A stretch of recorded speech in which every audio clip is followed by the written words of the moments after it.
एक बार बुद्ध के कुछ शिष्य बुद्ध से पूछते हैं, बुद्ध, आप हमेशा भोजन को प्रेम से ग्रहण करने के लिए क्यों बोलते हैं और भोजन को संतुलित मात्रा में ही ग्रहण करने के लिए क्यों कहते हैं?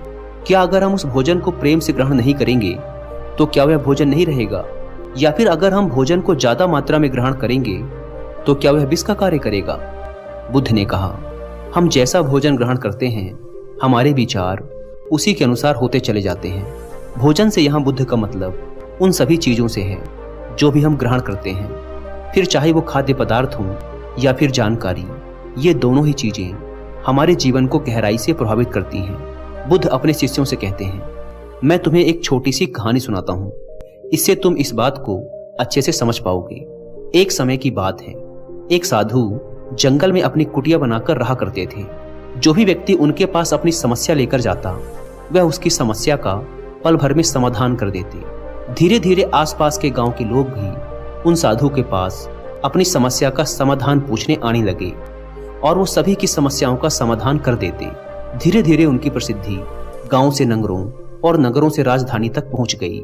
साधु की प्रसिद्धि की बात उस राज्य के राजा के कानों पर भी पड़ी। तो एक दिन राजा अपने मंत्री और सेनापति के साथ साधु महाराज से मिलने पहुंचे। राजा ने साधु से कहा, महाराज, मैंने आपके बहुत चर्चे सुने हैं। मैंने सुना है कि आपके पास हर समस्या का समाधान है, इसीलिए मुझे लगता है कि आपकी सबसे ज्यादा जरूरत हमारे राज दरबार में है, जहां पर प्रजाजन हर दिन नई नई समस्या लेकर आते हैं। आप यहाँ जंगल में व्यर्थ ही अपना समय क्यों बर्बाद कर रहे हैं? आपको तो यहाँ ठीक से खाना भी नहीं मिलता होगा, जंगली फल तोड़कर खाने पड़ते होंगे, पत्थरों पर सोना पड़ता होगा। आप हमारे साथ हमारे महल चलिए, वहां पर आपको हर तरह की सुख सुविधाएं दी जाएंगी। खाने पर स्वादिष्ट व्यंजन और पकवान होंगे, आप उनका स्वाद लीजिए। आप यहाँ कहाँ अपना समय गंवा रहे हैं? आप हमारे साथ हमारे राज दरबार में बैठिए और राज दरबार की शोभा बढ़ाइए।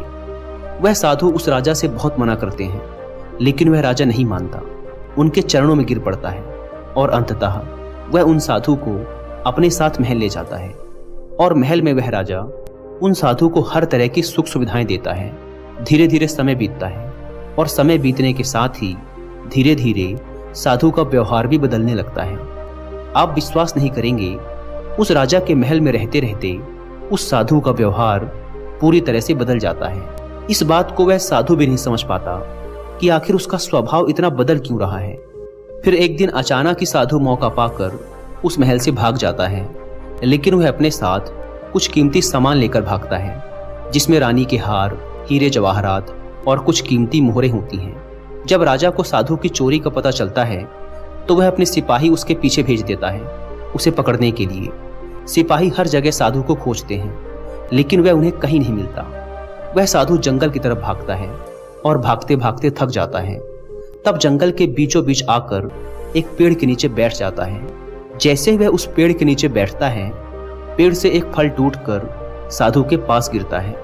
साधु को बहुत जोरों की भूख भी लगी थी, इसीलिए वह उस फल को खा लेता है। वह फल एक औषधि होती है जो कि पेट में जाने के बाद उसे बीमार कर देती है।